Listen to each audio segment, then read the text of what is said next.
Hello students, स्वागत है आपका learn and grow by Nishi में। आज हम देखेंगे क्लास 10th गणित। आपकी वास्तविक संख्याएं हैं। प्रश्नावली है आपकी 1.1। तो इसमें हमने अभी पहला क्वेश्चन कर लिया है। दूसरा क्वेश्चन का आपका थर्ड जो क्वेश्चन था वो रह गया था, तो आज हम पहले वो कंप्लीट करते हैं। उसके बाद फिर हम नेक्स्ट क्वेश्चन पर चलते हैं, है ना। तो इसमें हम क्या कर रहे थे, जैसे आपको मैं दिखाती हूँ। ये देखिए आपका था क्वेश्चन, सेकंड क्वेश्चन ये हमने इस टाइप से किया था। आपको एलसीएम एचसीएफ निकालने थे और दोनों संख्या गुणनफल आपको एलसीएम और एचसीएफ के इक्वल करना था, है ना। तो हम आगे से इसमें चलते हैं। ये देखिए सबसे पहली हमारी स्टेप क्या होती है। फिर पहले हम क्या करते हैं, इसमें हम एलसीएम ले लेते हैं किसका, 336 का और आपका 52 का। तो 6 और 2 है ना, तो यहाँ पर 2 का आप ले सकते हैं। देखो 2 1 जा 2 बचा 1, 13 हो गया। 2 6 जा 12 बचा 1, 2 8 जा 16 हो गया। अब देखिए 2 8 जा 16 हो जाता है, 2 4 जा 8 हो जाता है, 2 4 जा 8, 2 2 जा 4, 2 2 जा 4, 2 1 जा 2। अब 2 से तो जाएगा नहीं, 3 से करते हैं। 3 7 जा 21 और 7 1 जा 7। तो इसमें क्या लिखोगे, 336 में 2 की पावर कितनी है, 1 2 3 4, मतलब तो घात कितनी हो गई, 2 की 4 हो गई। और गुणा 3 की घात 1 है और 7 की घात भी 1 है आपकी। तो अब हम करते हैं 52 का।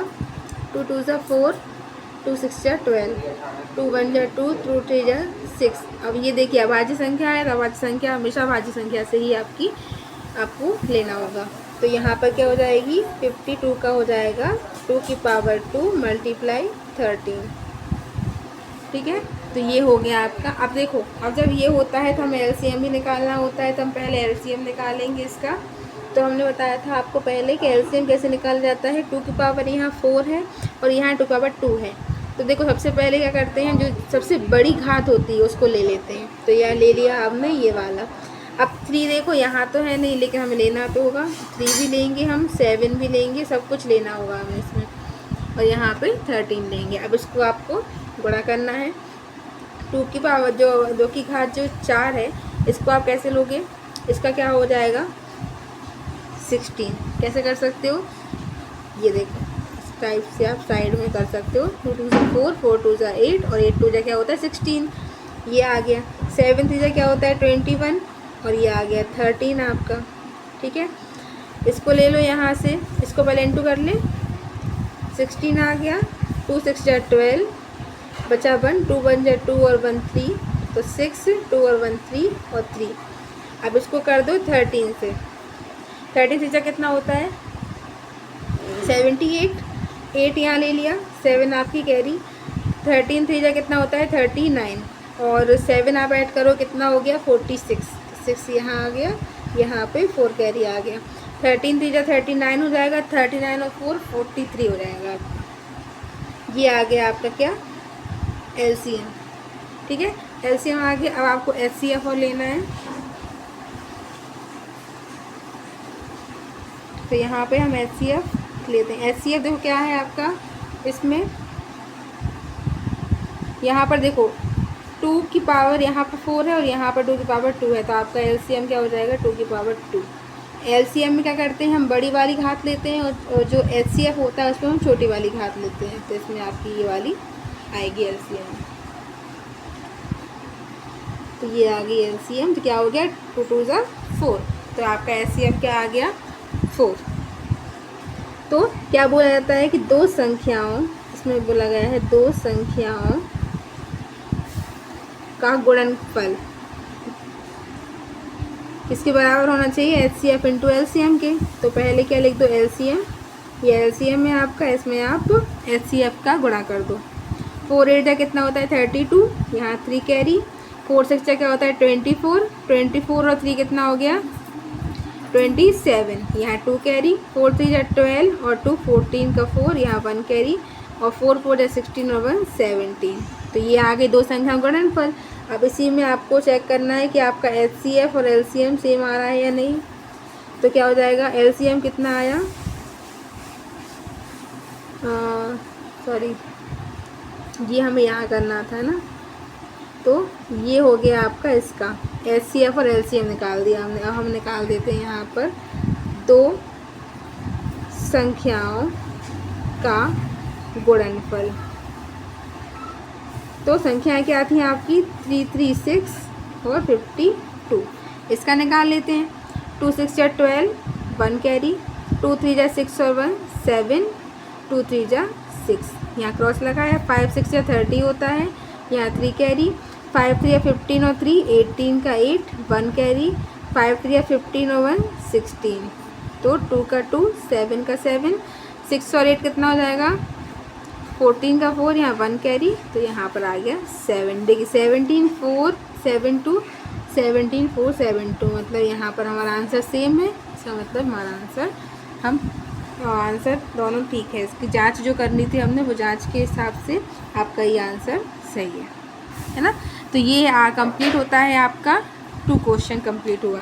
अब हम थर्ड क्वेश्चन पर चलते हैं। आप बुक में से देख सकते हैं आपके थर्ड क्वेश्चन है, उसको आप रीड कर सकते हैं। क्या है थर्ड क्वेश्चन आपका? अभाज्य गुणनखंड विधि द्वारा निम्नलिखित पूर्णांकों के एलसीएम और एचसीएफ आपको ज्ञात करने हैं।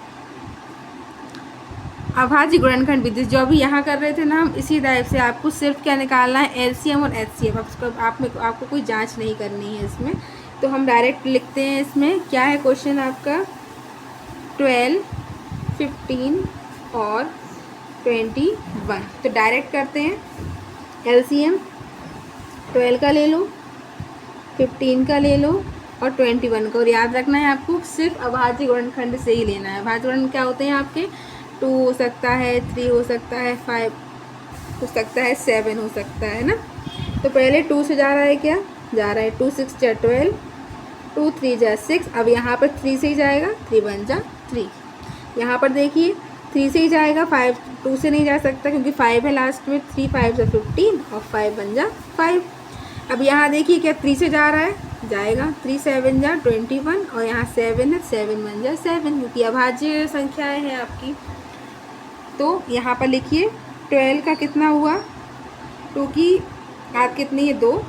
3 की घात कितनी है? 1। 15 में 3 की घात 1, 5 की घात 1 और 21 में क्या हो जाएगा? 3 की घात 1 और 7 की घात भी 1। अब यहाँ पर ये देखो आप कि एलसीएम क्या क्या बन सकता है आपका? ये तो बनेगा ही, इसको तो लेना ही है। 3 3 3 3 एक ही बात घात है, तो एक ही बार लेनी है आपको। और 5 लेना है एक बार और 7 लेना है।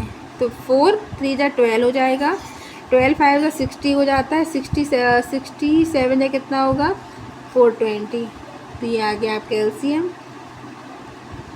एचसीएफ देखो यहाँ पर कुछ कॉमन आ रहा है क्या? देखो यहाँ से 3 कॉमन, यहाँ से 3 कॉमन और यहाँ से भी 3 कॉमन, और कुछ कॉमन नहीं आ रहा है। इसका मतलब आपका 3 की घात 1 हो जाएगी और एचसीएफ हो जाएगा आपका 3। तो आपका एचसीएफ आ गया 3 और आपका एलसीएम आ गया 420। इसमें आपको क्या करना था? सिर्फ एलसीएम और एचसीएफ निकालने थे, है ना। तो ये है आपका क्वेश्चन। और सेकंड क्वेश्चन क्या है आपका? सेकंड क्वेश्चन कर लेते हैं।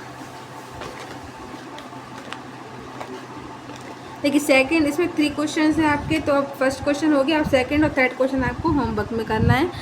और अगर बनता है आपको तो आप कमेंट सेक्शन में इसके आंसर दे सकते हैं, और नहीं तो हम नेक्स्ट क्लास में इसको करेंगे दोनों क्वेश्चंस को, है ना। ठीक है। और इंग्लिश वीडियोस के लिए आप मेरे स्टडी पॉइंट बाय निशी में भी विज़िट कर सकते हैं। उसमें आप इंग्लिश में आप सारे वीडियोस देख सकते हैं, और हिंदी वीडियोस के लिए आप यहाँ पर देख ही सकते हैं। ओके। तो अगर आपको वीडियो पसंद आया हो तो लाइक करें, सब्सक्राइब करें, शेयर करें, और कोई भी डाउट हो तो कमेंट कर सकते हैं। Thank you for watching.